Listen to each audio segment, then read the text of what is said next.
Hello hello la communauté, j'espère que vous allez bien.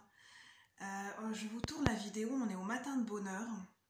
En tout cas j'espère que vous vous portez bien. Au moment où vous regardez la vidéo, je vous souhaite de passer une bonne journée. Cette vidéo fait suite à la dernière que j'ai publiée. On peut dire ça comme ça pour ceux qui l'ont déjà vue. En fait ce que je suis en train de me rendre compte, ça pourra peut-être résonner avec d'autres personnes. C'est quand on traverse des périodes très difficiles dans la vie, où on est très challengé, où on a l'impression de se manger des pics un peu partout, où on est piqué au vif un peu partout, dans tous les domaines de notre vie. En fait, l'intuition que j'ai eue, parce que cette nuit dans mon lit, c'est très rare que je fais comme ça, mais c'était tellement lourd, c'était tellement pesant dans mon cœur que j'ai eu besoin de prier cette nuit. Alors en fait, je dormais sans vraiment dormir. J'étais pas vraiment endormie. J'étais entre le sommeil et le conscient, entre l'inconscient et le conscient. Je sais pas comment on dit, entre le subconscient et le conscient. Et en fait, j'avais des émotions qui remontaient et j'ai prié. Et ce matin, ce qui m'est venu en fait, c'est que ces périodes difficiles, c'est aussi des tests. Surtout notamment pour les gens, comme moi. Moi, je sais que j'ai vécu beaucoup de leçons karmiques dans ma vie. J'ai beaucoup épuré de karma. Alors je dis pas que j'ai épuré tout mon karma, hein, des karmas, je veux dire, on a un karma personnel, au niveau transgénérationnel, au niveau d'une famille d'âme, le karma c'est une loi universelle, une loi divine, comment dire, chaque action induit une réaction, induit une conséquence, donc forcément, en fait on crée du karma au quotidien. Mais après ça s'équilibre au niveau des actions et des conséquences dans notre vie, ça s'équilibre un petit peu et ça fait la jauge et l'équilibre en permanence. Et on a tous une dette karmique et moi je paye encore des dettes karmiques à l'heure aujourd'hui et c'est pour ça que c'est compliqué, c'est très lourd à porter, c'est pas facile d'accepter d'accepter son karma. Parce qu'on n'a pas on n'a pas souvenance, pour ceux qui résonnent avec cette croyance, on n'a pas souvenance de qui on a été et de ce qu'on a fait dans des vies antérieures. Et souvent, dans cette incarnation-ci, on récolte aussi ce qu'on sème par rapport à des vies antérieures. Alors on peut se dire c'est injuste, parce qu'on s'en souvient pas, mais notre âme, elle s'en souvient très bien, elle est là pour expérimenter aussi, pour purger des dettes karmiques dans cette incarnation terrestre. C'est ce qu'elle a choisi, pas que elle tout seule, je pense, en concertation. Et avec généralement nos guides. Après, prenez selon vos croyances, hein. Moi, je vous dis spontanément ce que je ressens et comment je vibre à un instant T, mais vous n'êtes pas obligé d'avoir les mêmes... Bien évidemment, et heureusement d'ailleurs, vous n'êtes pas obligé d'avoir les mêmes croyances que moi. Ça peut évoluer, ça peut changer, et en fait, c'est lié, ça vient toucher notre cœur et nos ressentis bien avant... Voilà. C'est pas quelque chose de purement mental non plus, quoi. Enfin, les deux sont importants, le mental et le cœur.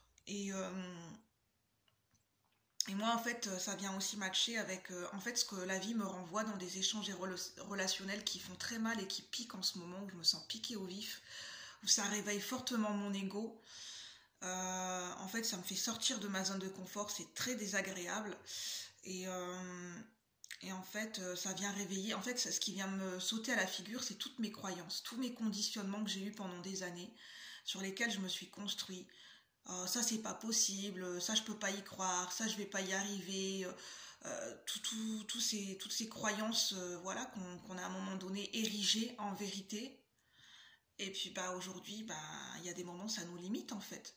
Parce qu'on se dit ouais non mais ça c'est pas possible, ça j'y crois pas, ce mode de vie là, non ça n'existe pas, je peux pas changer de vie, je peux pas faire ci, par exemple en reconversion professionnelle, toutes ces croyances, non mais ça c'est pas un métier, ça tu peux pas en vivre, toutes ces croyances qu'on m'envoie à la figure, non mais on peut pas vivre de ses passions, toutes ces croyances erronées qui viennent de l'inconscient collectif et de nous aussi, parce que ça vient en fait d'un mode de fonctionnement qui est très ancien, ça vient d'anciennes croyances, ça vient d'une...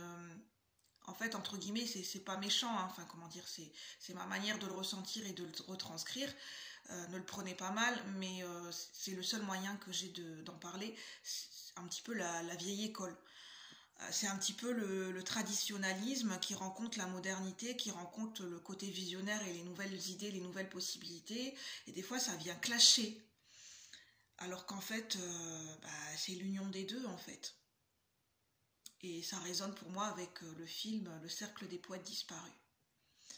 Les systèmes de l'ancienne école, d'un système très classique avec la possibilité d'ouvrir vers de nouvelles idées, vers de nouvelles visions des choses. Et forcément, ça vient clasher parce que si on a vécu longtemps dans un ancien système, pendant très longtemps, on a vécu par rapport à certaines croyances, certains conditionnements, une certaine manière de vivre qui nous convenait à un moment donné, parce que on n'était pas conscient de certaines choses, on vivait dans une certaine illusion. Et le jour où on commence à s'éveiller, à connaître une ouverture de conscience, un éveil de conscience, forcément, on est en train de germer de nouvelles croyances en nous, de nouvelles idées, de nouveaux ressentis. Et ça vient créer une dualité très forte avec notre ancien nous, notre ancienne personnalité, nos anciennes croyances. Et forcément, comment ça se répercute à l'extérieur de nous, ça clash. Ça crée des chahutements, des bouleversements, ça peut créer des conflits dans les relations. Et c'est le chaos, et je le redis souvent, de Charlie Chaplin, mais c'est ça, on a tendance à l'oublier. Ça, c'est une phrase que j'ai envie de dire souvent, c'est du chaos que naissent les étoiles. C'est un peu la théorie du Big Bang.